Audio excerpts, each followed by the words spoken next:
दोस्तों, आज की इस वीडियो में मैं आपको गंगा नदी के पूरे प्रवाह मार्ग के बारे में समझाऊंगा। मैं आपको समझाऊंगा कि ये नदी कहाँ से शुरू होती है, किन किन स्थानों से होके गुजरती है, इसकी फाइनल डेस्टिनेशन क्या है, मतलब ये आखिर में जाके कहाँ जाती है।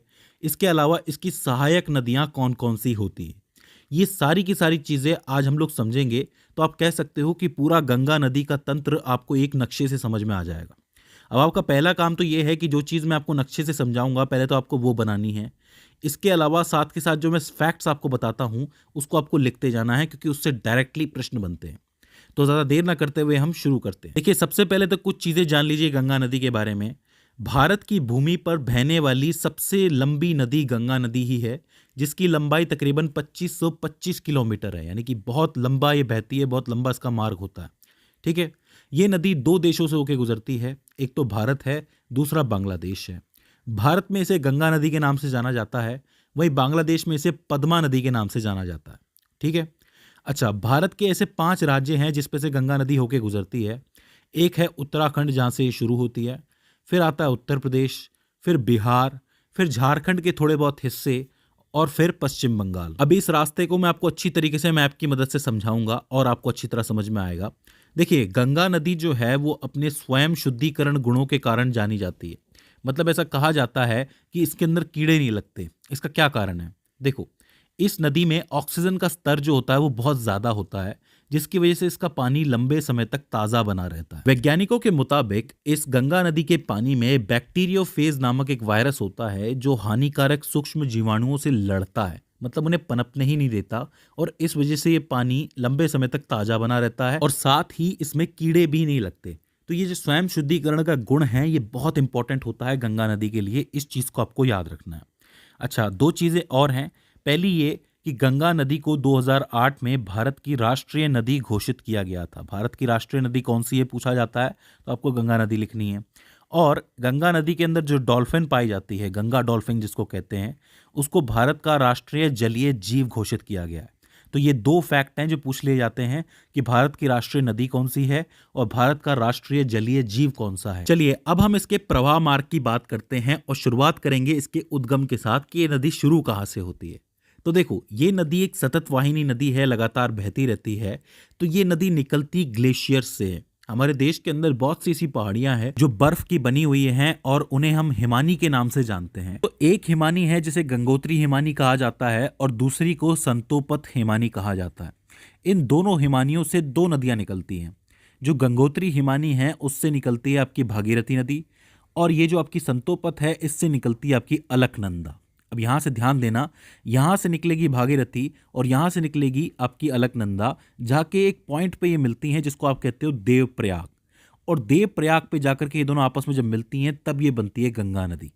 तो इसका मतलब गंगा कहीं से निकल नहीं रही है, गंगा दो नदियों से बन रही है, एक भागीरथी, दूसरी अलकनंदा। तो आप इन्हें गंगा नदी की भी जनक नदी कह सकते हो। तो ये चीज़ आपको पहली याद रखनी है। अच्छा, एक चीज आप याद रखिए कि ये जो संतोपत हिमानी है, यहीं पे आपका बद्रीनाथ टेम्पल भी है। तो पूछ लिया जाता है कि बद्रीनाथ के आसपास से कौन सी नदी निकलती है, तो अलकनंदा निकलती है। अब यहाँ पे आपको एक चीज तो क्लियर हो गई कि देवप्रयाग पे दो नदियां आ रही है, लेकिन आपकी जो अलकनंदा नदी है ये भी कोई सिंगल नदी नहीं है। इसके पास भी सहायक नदियां होती हैं। इसके पास 4 सहायक नदियां होती हैं। देखो, ध्यान से समझना। एक जो आती है वो यहाँ से निकल के आती है जिसको आप कहते हो धौली गंगा, और धौली गंगा यहाँ कहीं आके मिलती है जिसको आप विष्णु प्रयाग के नाम से जानते हो। विष्णु प्रयाग का नाम आपने सुना होगा कई बार। ये एक पॉइंट है बद्रीनाथ टेम्पल के पास में। इसके बाद आप थोड़ा नीचे आओगे तो एक नदी और आती है जिसको नंदाकिनी के नाम से जाना जाता है, नंदाकिनी, जो यहाँ आकर के मिलती है नंद प्रयाग के ऊपर। ठीक है। और फिर नीचे एक नदी और आती है जिसको पिंडार नदी के नाम से जाना जाता है, जो यहाँ कहीं आकर के मिलती है, और इस जगह को आप लोग कहते हो कर्ण प्रयाग। तो 3 प्रयाग हो जाते हैं, विष्णु प्रयाग, नंद प्रयाग, कर्ण प्रयाग। ठीक है। यहीं बीच में जहाँ पे कहीं पे केदारनाथ टेम्पल है, यहाँ पे भी एक हिमानी है जहाँ से एक नदी बह के आती है जिसको आप कहते हो मंदाकिनी नदी, और वो यहाँ कहीं आके मिलती है। इस जगह को आप कहते हो रुद्रप्रयाग। तो 4 प्रयाग हो गए। एक हो जाता है आपका विष्णु प्रयाग, दूसरा नंद प्रयाग, तीसरा कर्ण प्रयाग और चौथा रुद्रप्रयाग, और आखिर में आके 5वां आता है आपका देवप्रयाग। तो आप कहो कि अलकनंदा नदी की कितनी सहायक नदियां हो गई? 4 नदियां हो गई। कौन कौन सी? एक होती है धौली गंगा, एक नंदाकिनी, एक पिंडार नदी और एक मंदाकिनी। तो उद्गम स्थल आपको समझ में आया कि गंगा नदी के बनने में किन किन का हाथ होता है। ठीक है, अब हम आगे चल सकते हैं। आइए आगे बढ़ते हैं। अब देखो, यहां से मैं देवप्रयाग से शुरू कर रहा हूं डायरेक्टली कहानी, क्योंकि देवप्रयाग से पहले तो अलकनंदा भागीरथी हो जाती है। तो देवप्रयाग से गंगा बहना शुरू करती है और हम राज्यों के हिसाब से एक लंबी सी रेखा बना सकते हैं। देखो, सबसे पहले तो ये उत्तराखंड के अंदर है, तो देवप्रयाग के बाद आता है आपका हरिद्वार। हरिद्वार के बाद आपका उत्तराखंड खत्म हो जाता है और उत्तर प्रदेश की शुरुआत हो जाती है। उत्तर प्रदेश में सबसे पहले आता है आपका कन्नौज, इसके बाद प्रयागराज, फिर गाजीपुर। यहाँ पे आपका उत्तर प्रदेश खत्म हो जाता है। उत्तर प्रदेश के बाद बिहार शुरू होता है। बिहार में सबसे पहले आता है आपका छपरा, फिर आता है आपका पटना, फिर आता है आपका सोनपुर, फिर आता है आपका कुर्सेला। यहाँ आपका बिहार खत्म और पश्चिम बंगाल शुरू, और पश्चिम बंगाल में ये आ जाता है आपका फरक्का बेराज। और इसके बाद एक लाइन कटती है हुगली की तरफ, मतलब एक बार नदी जाती है हुगली की तरफ और एक नदी जाती है आपकी बांग्लादेश की तरफ। ठीक है, तो ये सीधा सीधा मैप हो जाता है आपका। यहाँ पे हरिद्वार तक आपका उत्तराखंड चल रहा है, इसके बाद कन्नौज हो गया, प्रयागराज हो गया, गाजीपुर हो गया, ये उत्तर प्रदेश है। इसके बाद छपरा, पटना, सोनपुर, कुर्सेला, ये आपका बिहार। आखिर में फरक्का बैराज और हुगली आपका पश्चिम बंगाल हो जाता है। यहाँ तक कोई दिक्कत नहीं होनी चाहिए। देखिए, पूरा रास्ता है गंगा नदी का। अब इसके बीच में इससे कौन कौन सी नदियाँ मिलती हैं वो मैं आपको बताऊंगा एक एक करके, ज़्यादा टेंशन नहीं लेनी है। शुरुआत करते हैं हरिद्वार से। देखो, हरिद्वार पे कोई नदी तो इससे नहीं मिलती है, गंगा सीधे सीधे बहती हुई चलती है, लेकिन हरिद्वार थोड़ा सा मैदानी एरिया हो जाता है। इससे पहले का जो एरिया है वो सारा का सारा पहाड़ी एरिया है। अगर आप गौर से देखेंगे, ये बद्रीनाथ हो गया, केदारनाथ हो गया, ये सारे के सारे पहाड़ी एरियाज हैं। पहाड़ी एरिया के बाद सबसे पहला जो मैदानी एरिया होता है वो हरिद्वार ही होता है।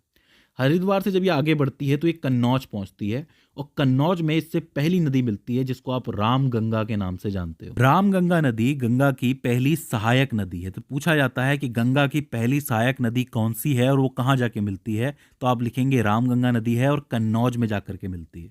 एक एक चीज लिखते हुए चलना, बहुत मजेदार है ये। ठीक है, इसके बाद जब ये आगे बढ़ती है नदी तो ये पहुंचती है प्रयागराज। अब प्रयागराज तो आपको पता है संगम के नाम से फेमस है। यहाँ पे 3 नदियों का संगम होता है, गंगा, जमुना, सरस्वती। लेकिन सरस्वती अब दिखाई नहीं देती है क्योंकि वो उसका सिर्फ रास्ता बचा है, तो यहाँ पे सिर्फ गंगा और जमुना पे हम लोग ध्यान दे सकते हैं। प्रयागराज में यमुना आती है जो कि सीधा यमुनोत्री से निकलती हुई आती है।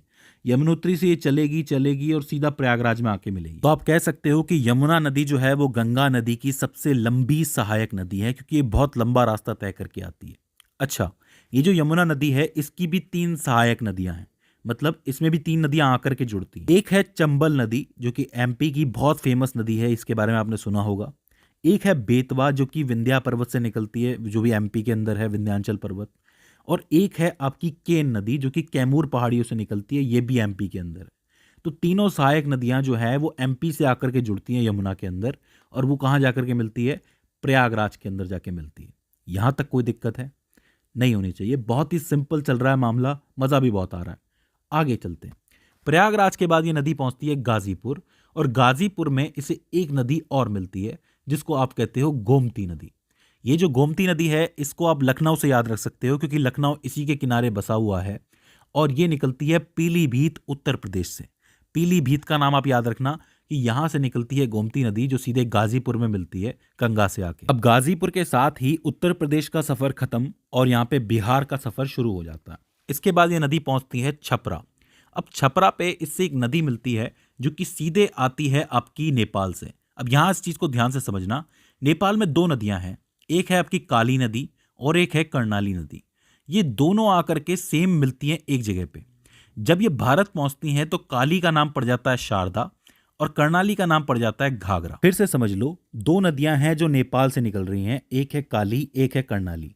दोनों आके एक पॉइंट में मिलती हैं, और भारत आते ही काली को शारदा के नाम से जाना जाता है और कर्णाली को घाघरा के नाम से जाना जाता है। ये दोनों जब मिल जाती हैं नदियां, तब इसको ओवरऑल घाघरा के नाम से जाना जाता है। ये घाघरा नदी आते आते सीधा छपरा पहुंचती है और छपरा में मिलती है गंगा नदी से आके। यहां तक कोई दिक्कत है नहीं होनी चाहिए, बहुत ही सिंपल है। इसके बाद ये नदी पहुंचती है, मतलब गंगा नदी पहुंचती है पटना में। अब पटना में एक नदी आ रही है इस तरफ से, थोड़ा दक्षिणी भाग से आ रही है, जिसको आप सोन नदी कहते हो, जो सीधे कहां से निकलती है, अमरकंटक की पहाड़ियों से निकलती है, जो कि मध्य प्रदेश और छत्तीसगढ़ की सीमा पर स्थित है। वहां से ये नदी चलती है सोन नदी और पटना में आके गंगा से मिल जाती है। अब देखो, सारी नदी अब तक ऊपर से आ रही थी, इस तरफ से आ रही थी, ये एक स्पेशल नदी है जो यहीं से निकल रही है और यहीं पे आकर के मिल रही है। तो इसको आपको ध्यान में रखना है, ये बहुत इंपॉर्टेंट बनता है।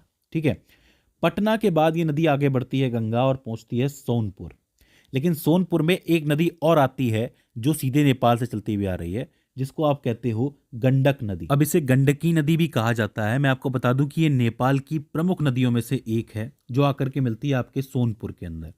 सोनपुर से ये चलती है कुर्सेला की तरफ, और कुर्सेला में एक और नदी आती है जो कि नेपाल से निकल रही होती है, जिसको आप कहते हो कोसी नदी। अब कोसी का नाम तो आपने बहुत बार सुना होगा, ये बात मैं जानता हूँ। कोसी नदी कहाँ आके मिलती है? कुर्सेला पे निकलती है। लेकिन कोसी नदी इसलिए बदनाम है क्योंकि ये अपना रास्ता बार बार चेंज करती है और इसकी वजह से बार बार बाढ़ भी आ सकती है। ठीक है, आपने सुना होगा कि एक बार फिर से कोसी की वजह से बिहार डूब गया। तो इस नदी का जो रास्ता है वो थोड़ा सा कंफ्यूजिंग है, लेकिन ये कुर्सेला में आकर के मिल ही जाती है गंगा से आके। अब यहाँ पे कुर्सेला आ गया तो इसका मतलब क्या हुआ? यहाँ पे आपका बिहार खत्म हो जाता है। इसके बाद ये नदी पश्चिम बंगाल की तरफ बढ़ती है और पहुंचती है फरक्का बैराज, जहां पे इससे एक नदी और मिलती है जो कि यहाँ से दार्जिलिंग की पहाड़ियों से निकलती हुई आती है, जिसको महानदी के नाम से जाना जाता है। और ये कह सकते हो आप कि ये गंगा नदी की आखिरी सहायक नदी है जो फरक्का बैराज में मिलती है। और यहाँ से गंगा जो है पूरी तरह पूर्ण हो जाती है। और ये गंगा फिर आगे बढ़ती है पश्चिम बंगाल की तरफ, जहाँ पे हुगली की तरफ एक रास्ता जा रहा है, और ज़्यादातर हिस्सा कहाँ जाता है इसका? बांग्लादेश की तरफ। अच्छा, जब ये पश्चिम बंगाल में जाती है तो यहाँ पे इसको गंगा की जगह हुगली नदी के नाम से जाना जाता है, और हुगली नदी के किनारे ही आपका कलकत्ता भी बसा हुआ है, तो ये चीज़ आपको याद रखनी है। अच्छा, एक रास्ता मैं आपको और बता देता हूँ कि जब ये बांग्लादेश जाती है तो अब इसको पद्मा के नाम से जाना जाता है। इधर से आती है जमुना नाम की नदी। ये जमुना और कोई नहीं है, ये जमुना ब्रह्मपुत्र है। ब्रह्मपुत्र को बांग्लादेश में जमुना कहा जाता है। और बांग्लादेश में एक नदी और है जिसको मेघना नदी के नाम से जाना जाता है। जब ये तीनों मिल जाती हैं तो ओवरऑल इसे मेघना नदी के नाम से जाना जाता है। याद रखिए, पद्मा, जमुना और मेघना को मिला के मेघना बनती है, जो सीधे समंदर की तरफ जाती है और एक डेल्टा बनाते हुए जाती है, जिसको आप कहते हो सुंदरवन डेल्टा। सुंदरवन डेल्टा जो है वो दुनिया का सबसे बड़ा डेल्टा है। अब आप कहेंगे कि ये डेल्टा क्या होता है? तो देखो, एक सिंपल सी बात समझो कि जब भी कोई नदी कहीं से भी निकलती है, मान लो किसी पहाड़ से निकल रही है, तब उसका वेग बहुत ज़्यादा होता है, उसकी स्पीड बहुत ज़्यादा होती है। तो स्पीड के साथ वो बहुत सारी मिट्टी होती है, बहुत सारी चीज़ें होती हैं जो एक साथ बहाती हुई लेके आती है। लेकिन जब वो मैदानी एरिया में पहुंच जाती है, समंदर के पास पहुंच जाती है, तब उसका वेग कम हो जाता है, स्पीड कम हो जाती है। लेकिन साथ में मिट्टी तो बह ही रही है, तो मिट्टी जो है वो भारी होती जाती है। तब इस किनारे पे क्या होता है ना, समंदर के किनारे पे ये जो नदियां हैं इनकी स्पीड बहुत कम हो जाती है और मिट्टी रुक जाती है। तो ऐसे में नदी क्या होती है कि मिट्टी को तो छोड़ देती है और अलग अलग रास्ते बना के निकल जाती है। आप देख सकते हैं ये जो ट्रायंगल बने हुए हैं, इसी को आप डेल्टा कहते हो। ये पानी इस तरीके से निकल जाता है नदियों का, बट रही है नदी, आप देख रहे हो, ये फिर जाके समंदर में मिलती है, और इस पूरी जगह को आप डेल्टा कहते हो। ये जो मिट्टी के बने हुए टीले, ये जो ट्रायंगल टीले हैं, इनको डेल्टा कहते हो। और सुंदरवन डेल्टा जो है वो दुनिया का सबसे बड़ा डेल्टा है। तो दोस्तों, ये हो जाता है गंगा नदी का पूरा प्रवाह मार्ग। आई होप आपको समझ में आया हो। अगर आपने एक भी फैक्ट मिस किया है तो प्लीज़ वापस जाइए और उसको दोबारा सुनिए और लिखिए, क्योंकि इन सभी फैक्ट से आपके सवाल जरूर बनेंगे। तो दोस्तों, मुझे उम्मीद है कि ये वीडियो आपके लिए हेल्पफुल साबित रही होगी। अगर इसके बाद भी इसके अंदर आपको कोई क्वेरी आती है, कोई दिक्कत आती है, या फिर हमसे कोई गलती हो जाती है, तो आप हमें कमेंट सेक्शन के अंदर बता सकते हैं। तो दोस्तों, आज की इस वीडियो के अंदर बस इतना ही। See you in the next one.